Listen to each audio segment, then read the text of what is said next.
Hello and welcome to Need to Know Westford. I'm Kathy Ricketson. Hi, I'm Beth Morrison. I'm a LCSW and a member of the Finance Committee in Westford. And today we have two wonderful people here with us today who are going to talk to us about the all-important upcoming annual town meeting.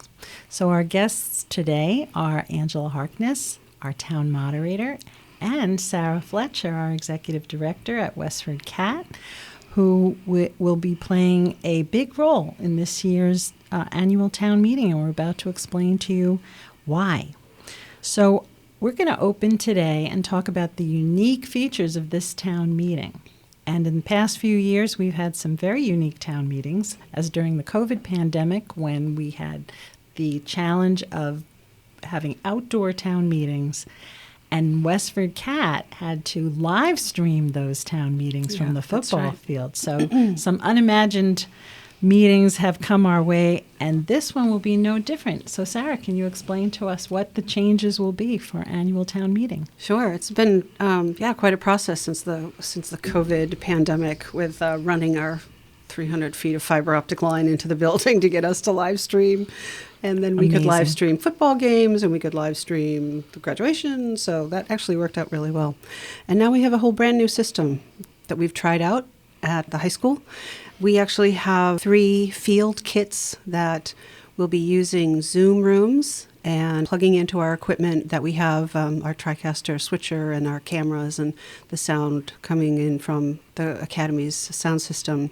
And what this will enable us to do is to set up an interactive town meeting in 2 different rooms or 2 different buildings, or 3 different buildings actually, because we do have 3 kits. So we could actually spread out from the gym to the Performing Arts Center and to the gym, into the cafeteria if we wanted to or needed to offer 3 real-time communication, collaborative meeting rooms and have it all coordinated. Very excited about this. There's no latency issues with this. This is real-time communication from 3 different locations.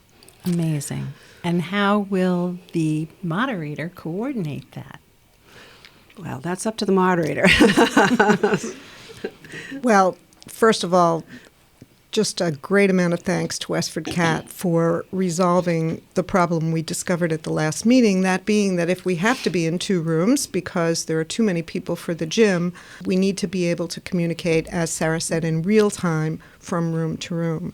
And the system that they have installed will allow everyone in each room to hear what's going on in the other room.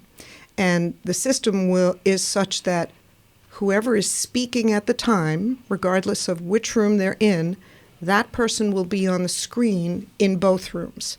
And their audio will be broadcast to both rooms. And again, as Sarah said, in real time with no delay, regardless of which room you're in. Another thing that CAT's done for us is to set up 2 screens that are going to be placed halfway down the gym on the floor where the seats are located. And those will be showing exactly what's on the large screen at the front of the gym. And this will allow people in the back of the gym to have a better view and be better able to read things on the screen, which is a complaint we've been trying to deal with for several years now. Yes. We'll have, as is required by law, an assistant moderator in the auditorium or the PAC, and that individual will be ensuring that folks in the PAC who come to the microphone can be recognized so that they can ask their questions or make their comments. And I think that this is going to be a great system for us. The tryout was wonderful. We worked out a few little glitches and made a couple of minor changes that will make it better for everybody, and I think it's going to solve a lot of the problems. That sounds amazing. I think that will be very much appreciated by everyone there. And who will the assistant town moderator be? So it will be Paul Alphin again, who served as the assistant town moderator at the last meeting and has some experience now in that role and has also been keeping track of all the changes that have been made and the warrant articles as they've come together. So. Okay, thank you. So I'm guessing we're going to alternate like questions from the gym and the auditorium, or how will you have to? You have to balance, feedback from both rooms. Exactly, and that's going to depend on what's going on. Obviously, if there are 6 people lined up in the gym and no one in the auditorium, then we'll just go on with the 6 people from the gym. We'll just have to try and balance it as we go along, and that'll involve some communication between myself and the assistant town moderator.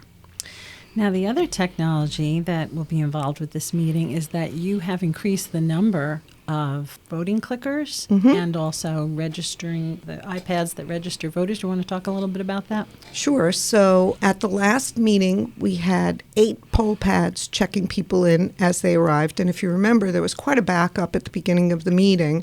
This time, we've done 2 things to alleviate that situation. First, we've increased the number of poll pads that are going to be used to 12. And second, we've increased the amount of time during which people can check in. So the meeting starts at 9. Check-in will begin at 8 a.m. So people can start arriving early, check in, and get to their seats in plenty of time for the meeting to start. And we're really hoping to ensure that there won't be any line of people waiting to check in, nothing of significance, by having so many more poll pads and the extra time for people to check in. And tell us about the voting clickers. So the voting clickers have been doubled in number. We have 1,600, and they will be working in both rooms. They're the same clickers that we've been using up until now. So for those who don't know, it's a little handheld clicker. There's a green button on it and a red button on it. And when we vote, if you want to vote yes, you press the green button. If you want to vote no, you press the red button, and your vote is automatically tabulated. Just to go a little deeper into that so people know, after debate has come to a point where we're ready for a vote, I'll explain the use of the clickers the first time at least, and then tell people not to vote until I tell them the vote is open. We will then open the vote, which IT does, and I'll say, okay, now you can vote. And at that point, people can either vote yes or no by pressing the red or green button. If they change their mind before the vote closes, they can just press the other button. Each clicker will only register one vote, the last vote to be pressed and sent before the vote closes. And at a certain point, I'll say the voting is now closed, and the votes will automatically be tabulated on a screen at the front of the room. So we're going to have 2 sets of clickers. They will each have either a blue square or a red circle on the back. The blue squares will only work in the gym, and the red circles will only work in the PAC. So if you have a blue clicker, you must stay and vote in the gym, or else your vote won't be tabulated. And if you have a red clicker, you must stay and vote in the PAC. When folks arrive, as they check in with the tellers and get their clickers, they'll also get a hand stamp, again, color coordinated, either blue for the gym or red for the PAC, and that's what they'll use to get in and out of those rooms with their clickers. I see. Okay, because last time we had people going back and forth, and that was confusing, right? Yes. And you also explained at the last meeting, and I think the other meetings, that this is a closed system when you're voting, right? So That's there's correct. no internet interference from that system. That is correct. It's not hooked up to the internet at all. It's a radio system. The clickers send a signal to the radio in the room that they're programmed for, and then once the voting is closed, those signals are sent to a computer that's not connected to anything else for tabulation. It's very cool the last time that we could see the votes go, the numbers going up as people were voting in real time. If I could, last time we had a little bit of trouble with the tabulation. It took longer than it should have, and the vendor has come in and corrected that situation. So we actually had one vote where it took almost 4 minutes to tabulate, and that's much too long, and they've now corrected that in the software. Well, one more thing about this amazing technology meeting that we're going to have here. I wanted to ask Sarah, when it was clear that we needed to upgrade the technology for the meeting and prepare for larger numbers than we've had in the past, what was the process and how were you able to secure this equipment? So we had several meetings with the key players, Angela and Mike Wells and the town manager, and just, folks trying to iron out the process and what we needed to do. I also have a really wonderful IT support person who works off-site. He's contracted. So Seth from Medisond has CATV experience. He really specializes in this kind of situation and excels in his services. I'm thrilled that he's on my team. He put together a package and priced it all out for us. We went before, actually Angela brought the quote before the select board for town ARPA funds, and we were funded by the town for these kits.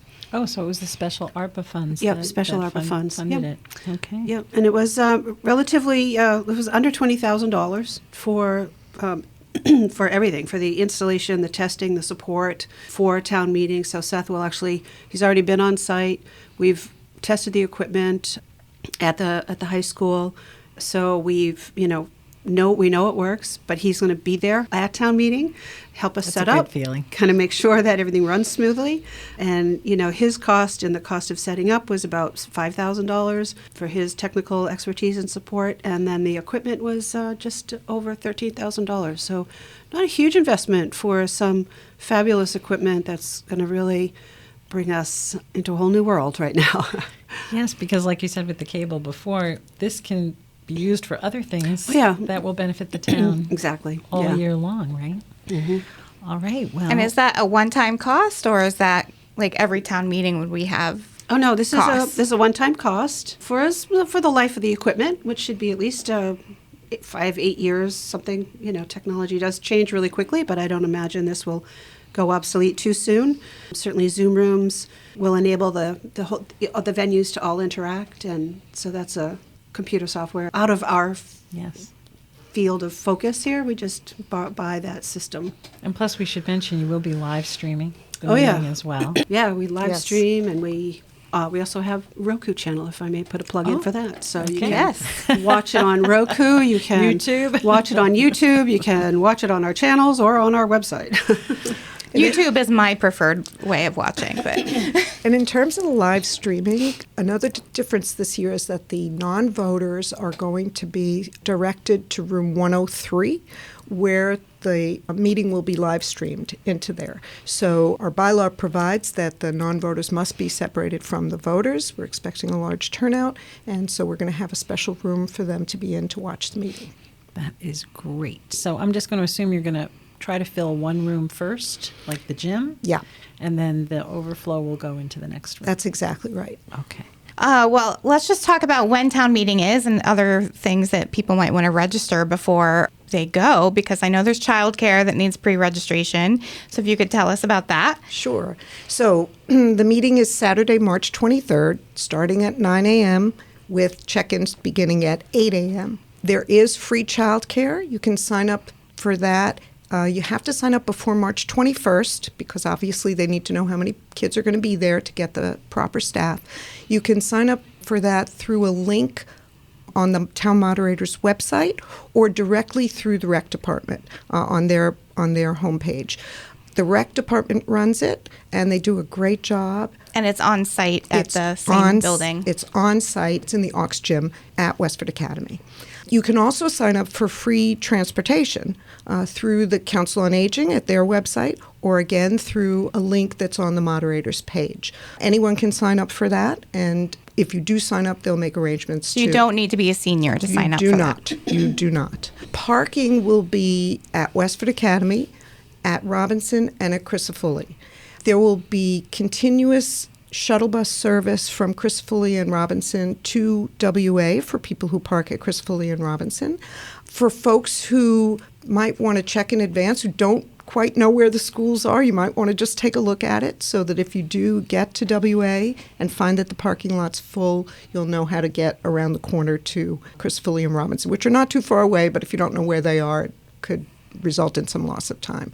The shuttle buses will be 2 of the regular D school buses and 2 Council on Aging buses. So those will be great for people with mobility issues who want to park at Crisafulli or Robinson and get to WA on the COA buses. And are the shuttle buses running at 8 a.m. or do they start at 9 a.m.? No, I believe they're starting at 8:30, but I think there's been some discussion of starting them at 8 anyway. So I'm not quite I'm just sure. thinking, where that I is live yet. close to Crisafulli, and I'm like, I could probably just walk to Crisafulli and then catch the shuttle bus. Yeah. Not even have to deal with driving. That would be great. We're encouraging people to carpool, or certainly if they could walk to one of those locations, to do that instead. There will also be 26 designated handicap spaces directly in front of the voter entrance, which is the main entrance of the school, for people who have handicap plates or placards. There's more than 26 spaces in front of the school, so if there are folks who have mobility issues but don't have a plate or a placard, they might want to get there early and try to get one of those other spaces. Or, again, park at Crisafulli or Robinson and take the Council on Aging van to WA. And lunch is We are going to have... encouraging people not to leave for lunch, right? Yeah, lunch is only going to be 45 minutes because we have quite a bit of business to attend to. We are going to have lunch on site. It's not going to be gourmet, but it's pizza with a standard option and a gluten-free option. And then drinks are available in the vending machines there in the CAF. Anyone can eat in the CAF. Please feel free to bring your own bag lunch if you wish, if you're not into the pizza, and eat it there. It will be difficult if a lot of people leave for them to get back and find their parking spaces again. So we really would encourage people to stay if they can. And the shuttle bus is running all day, right? So Correct. if you're not able to get there in the morning, if you have another commitment, but you want to come later in the day, you can still catch the shuttle bus. Absolutely correct. And once Westford Academy is full, once that lot is full, the highway garage sign will be at the entrance saying lot full, so you'll know immediately to go to Crisafulli or Robinson. And we'll also publish that on the town webpage, the homepage for the town of Westford. CAT will publish it on their standard information, their standard information. Well, we could certainly announce it too. Yes. We could announce it live and put it on a probably on a Facebook post or something. Right, and it'll be on some of the town web pages, like town Facebook pages, like the police, fire, and town clerk's page. Yeah. And you're going to have extra police, I think I heard, kind of helping with traffic and Yes. also helping in the building itself. Yes, we're going to have extra police, more than we usually do, particularly for the traffic and to help guide people in the building. We also have a lot of volunteers who are going to have identifying buttons to help people in terms of guiding them where to go and how to get there or what they should be doing. We're going to have some representatives from the Commission on Disabilities there to help people who might need assistance in one way or another. We always have hearing assist headsets and braille clickers there for anyone who needs them. So again, someone will direct them as to what to do and how to use those. So we're hoping to have a lot of help. There'll be people at the doors of each room, making sure that you're going into the right room, depending on your clicker and your hand stamp. And I hope that'll make things a lot smoother. It's really a lot to manage, and it takes the entire town, really, all this town staff and volunteers mobilizing to make this, a successful town meeting. It really does, yeah. And CAT, again, has originated closed captioning that people at home can utilize as well. Oh yeah, we've been using that now for all the town meetings. The closed captioning is available. Makes a big difference. So the poll pads, I noticed a difference that you used to have to line up based on your last name, and now I think you can just go to any poll pad, right? So there'll be a significant difference in check-in. The check-in tables are going to be in the lobby of Westford Academy, so they won't be in the back of the gym the way they were in the past. That will solve a couple of problems, one of which is that it's a little noisy when the meeting starts if people are still checking in. And if they're not in the room, that'll prevent that from interfering with the meeting itself. They'll be be immediately directed to the line for check-in when you walk through the door of the entrance to Westford Academy, and there'll be a volunteer there to show you to whatever teller is free and able to check you in at that point in time. And when you do go up to the teller, they'll ask you the first three letters of your last name and the first three letters of your first name. They'll find your name, check with your address, give you a stamp and a clicker, and you're on your way. You're on your merry little way Right. to vote at town meeting. And we're also going to have coffee and donuts by that's an incentive. by one of the clubs at Westford Academy right there when you check in too. So I'm assuming we're not going to have informational tables. I think usually we have in the lobby some informational tables from town organizations. So I'm guessing that's not going to be available this year. Right. It's really, there'll be a lot going on in the lobby there, and we want the voters checking in to be the priority. So folks who want, much like at elections, folks who want to either collect signatures or hand out materials will have or hold signs, will have designated spots outside the building. There's a map on the town meeting page that shows where people can hold signs, which is essentially at the traffic entrances to WA, or collect signatures or hand out leaflets, which are on either side of the building, and there's a concrete pad towards the large parking lot from the entrance where people will be allowed to stand. We just don't want them to be in the sidewalk itself, interfering in any way with the voters' ability to get in the building. I think you've thought of everything.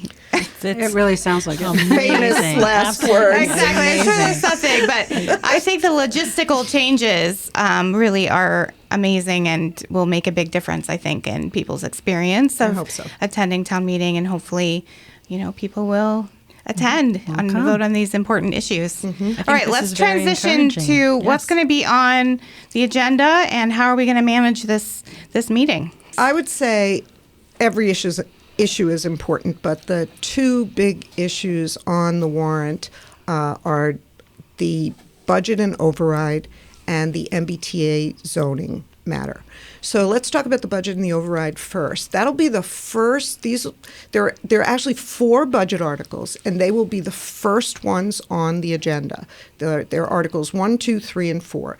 So when the meeting starts at 9 o'clock, I'll do my introductory remarks, and depending on how things are going, I may do the consent agenda, but between 9:15 and 9:30, we'll start with the discussion of the 4 budget articles. So we have the first article is an override budget, and this is the budget that would increase the amount of money that's collected by taxes and allow for funding of certain things that are particularly listed in that budget, along with all of our regular. And that's the recommended budget that's been recommended by the Select Board and the Finance Committee. That's correct. Then there are 2 attached articles after that. Because the budget override is collecting money not just for this fiscal year, but for the next fiscal year, there's an article that creates a fund, a stabilization fund, to hold that extra money in until it's used next year. So that's Article 2. Once the fund is created, then the town has to vote whether or not they want to put the money in it. And that's Article 3, voting to put the extra money from the override into the override stabilization fund. So those 3 articles really all go together. Then Article 4 is our regular budget, what I've been calling the skinny budget. So the regular budget, even if the override budget passes in Article 1, we still have to pass the regular budget in Article 4, because in order for an override to be effective, it has to be passed both at town meeting and at the ballot box. So if the override budget passes at town meeting but fails at the ballot box, then we would have no budget. So Article 4 is the non-override budget, which has to pass in case the override budget doesn't pass at the ballot box, even if it passes at town meeting. Now I'm confused. And you're on the Finance Committee. I know. So that means so then if the override passes on the ballot, it would just automatically be the initial budget that was one aspect supported. I should have mentioned is that Article 4 says it is understood that if the override budget passes at town meeting and at the ballot box, this budget will be null and void. Okay. Now I understand. Get it. Now I get it. Okay. Because I was thinking we're going to have 2 budgets pass. How is that going to work? It is a little confusing, but hopefully hopefully people will be able to understand what's going on, and we'll make sure that we discuss it and explain it until they do. And it is possible that if the override budget passes at town meeting and fails at the ballot, then it would be kind of dead, right? Correct, unless the select board elected to schedule another vote and it passed. Passes on the ballot, but then fails at town meeting, we could have another Town meeting. Correct. To bring the issue back again. Correct. To try and pass again at town meeting. Right. And of course, each time we do those things, it costs the town money. Yes. So ideally, we want to dispense of this issue in one town meeting. Yes. And can you tell us why this is the process? Why is it both a vote at town meeting and a vote at our town elections? That is the statutory requirement. That's the law. Okay. State law. Yes. Okay. So, also, it's a very complicated budget. I'm sure we're going to have a lot of discussion. Can you explain addressing holds? That often when we go through the budget, people will say hold, and then we kind of stop and go back and discuss that item that they put a hold on. So how the would budget, that work? if folks go to the town meeting page and look at the motions, there's a document that's called Annual Town Meeting Motions. They'll see that the budget article has a line-by-line amount for each department in town and various aspects of each department in town.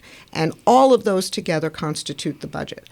So in order to make it understandable and digestible, when we talk about the budget, what I'll do is say, okay, we're now going to talk about the budget. Can I have a second to the motion to discuss the budget? Once we get a second, then I'll start going through each of the line items. I'll say, fire department, X dollars, Board of Health, X dollars.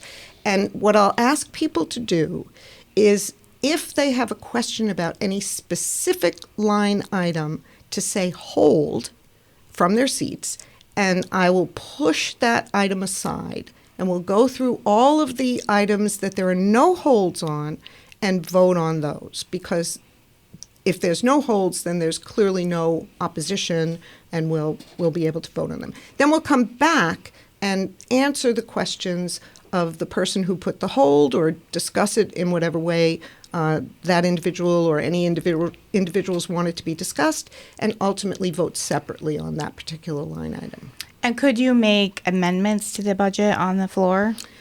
You can, but it's a little precarious. We have to have a balanced budget. So if you try to add something to the budget, you have to also propose to deduct something from somewhere else. So it could get complicated quickly. Yes. And I'm not saying anything you won't hear at town meeting.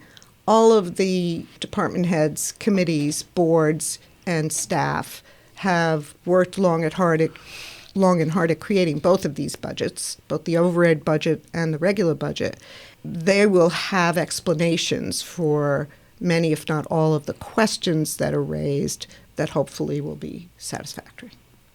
Yes, and that's why we encourage people to attend the Finance Committee budget hearings prior to the meeting, which we have ended now. So we have ended all of our budget hearings, but we have recordings. We do have online. recordings, and there's tons of material on the website, questions that were asked by the FinCom for every department, and answers to those questions. So much detailed information that was discussed over the period of 6 months. So it's important for people to review that before you go into town meeting. And we've also had the budget task force that spent a long time determining whether or not there was any way to staff the town and provide town services without an override. And I would really encourage people to, in addition to listening to the videos of the meetings where the budget was discussed, to also go to the town meeting page. There's a lot of good information about the budget for those who want to look at it, who just like to examine what the budget is, how the two budgets compare, the override and non-override budget, why we're at this point, what factors brought us to this point. All of that information is available online for folks to look at. And it's great now. I used to have to wait for WestfordCAT to loop around the meetings years ago. Oh, yeah. And now I can go right to the meeting that I want to see, which is great. I guess I would like to, as it's a little off topic, Angela, but how is it that we have budget overrides here in Massachusetts?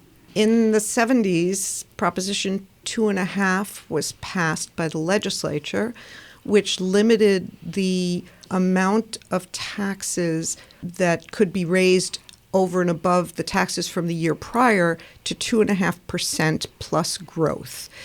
And in years like this one, when we've had 8% inflation for 18 months and increases in utility costs and health costs that just were way beyond 2.5%, we have two choices. We can either cut the services we're paying for or increase our taxes. And the only way to increase your taxes in a situation like that under our legislative scheme is to have a 2.5 override, a Proposition 2.5 override, where you go to the town, you go to the voters and say, we need to raise more taxes over and above the 2.5%, and ask them to vote for that. And if they do, then you take it to the ballot just to be sure everyone has their say. And if that increase is approved in both places, you have a permanent increase in your tax levy, tax base. If it's not, then you go back to, as I said, what would be the second budget, Article 4 in our upcoming annual town meeting, which is the budget with the cuts necessitated if we don't have an override. Okay, thank you for explaining that, because I remember when I moved to Massachusetts, I didn't understand budget overrides when I became a resident here. And you said permanent, Yes. permanent change. Yeah. So they can always go to over 2.5% every year? No. What I mean is that It increases the tax levy permanently, whereas a debt exclusion would only increase your tax for the life of that project or that loan. Yeah, and what that means is, so if we're collecting $100 in taxes, I shouldn't use numbers. If we're collecting $100 a year in taxes, we can increase that by 2.5% to $102.50. But and then the following year we could increase it by another 2.5%. But if you increase it by an override to $110, that $110 becomes your new basis for the following year. So your 2.5% is 2.5% of 110 as opposed to 102.5. Well, that clarifies it. Thank you. Really? I'm so bad that with was numbers. Very good. No, that was good. Very good. That was quite clear. And the debt exclusions, I always notice, because I've lived here for 30 years, that when we've paid off those projects, like a school, as we have done, they always tell us at town meeting that is now being closed out. And so that is not a permanent tax. It's only for that period that we have been paying for that school. So it's wonderful when those projects get paid off and put behind us. Okay, and I guess last but not least, we know that sometimes when people differ on issues at town meeting, sometimes it can become a little bit heated and sometimes contentious, and sometimes people challenge the moderator if they don't think they're getting enough time. So can you explain to us, what are the rules that we should know about so that we have a civil discourse at our town meeting? Sure. So it's only to be expected that there'll be some contention, sometimes more contention than others. But in order for the meeting to run efficiently and fairly, there have to be norms of behavior that everybody subscribes to, that everybody agrees is what they're going to do and how they're going to act. So with that in mind, I spent some time with a couple of other people creating some general guidelines for how to act at town meeting and what's going to happen and how you can accomplish certain things. And those guidelines are going to be in the front of the FinCom booklet, which will be available online and at various locations, and also on the screens between 8 and 9 when people are coming in and sitting down. Mm-hmm. And finally, on the town meeting page, they are posted there now, so people can see them right away. On the website, the town website. Yes, the town website, the town meeting page of the town website. And I think you'll find it's informative. It explains what you should do if you want to be recognized, how you should proceed when you are recognized and want to make a statement or ask a question, what is and isn't allowable in the course of your asking a question or making a statement, and various other things that are important for people to know. And I hope folks will take a look at that, because I think it'll help people, especially folks who may not be as familiar with town meeting as those who go all the time. So hopefully that'll help. I always depend on you also explaining which mic to go to and how people need to approach the mic and wait their turn, and therefore they get a sense of where they are and where they need to be. Yeah. So that's always very helpful. Is there anything else you would like to tell us? So I think I would just like to mention that the other really important thing we're going to be deciding at town meeting is the MBTA zoning bylaw. Okay. That's a very important thing for us to decide. Our planning department and planning board's proposal to ensure that we're meeting the state requirement to have a zone that allows for multifamily housing, since we are a town that's adjacent to a town that has commuter rail, which would be Littleton and Acton, I guess. It's important that people understand what we're doing and that they vote on it, and I hope people will be there to do that. It's going to be the first article in the afternoon. There'll actually be a very brief article before it having to do with the new flood maps, but right after that, in the afternoon, which should be at about 12:45 when we return from lunch, we'll have the presentation for the MBTA zoning. And there's lots of information available about that as well. There are planning board hearings that have occurred over the last month or month and a half, and the planning department has been out there doing educational presentations at the senior center and various other places, and lots of information there. And you can always, if you have any questions, also call the planning department directly. They're happy to answer questions. And most zoning changes require a 2/3 voting. Yeah, thank you for pointing that out. But this one would only require a majority. Correct. That's part of the statute, is that this bylaw only needs a simple majority to pass, as opposed to most zoning bylaws, which require 2/3. Will there be a presentation when they open that article? Will they give a little education to the voters that day? Yes, there will be a presentation. There will be informational materials available at the town meeting page, and there'll probably also be paper presentation available for the voters at town meeting too. Wonderful. It's going to be a busy day. Yes, it is. So everybody be efficient, be on time. Bring your snacks. Bring your snacks. We always bring chocolate for the FinCom table. We always have a pile of candy. So just a few key takeaways to review. There will be alternate parking lots for people who are coming by car. There'll be bus transportation from those parking lots. There'll be accessible buses for people with mobility issues. And there will be childcare if you sign up for it in advance. There will be lunch available at the academy, but you can bring your own if you want to eat in the cafeteria. And you also have access to all of the materials for the town meeting, the budget information on the town website. There's a lot of information on WestfordCATs and all the past meetings. Yes, all the past meetings that have been recorded by WestfordCAT can be accessed easily on the... Well, a lot of them are on YouTube, and what's nice about YouTube is you can advance the speed you're watching it at, so you can skim through things pretty quick. That's how I do it, yes.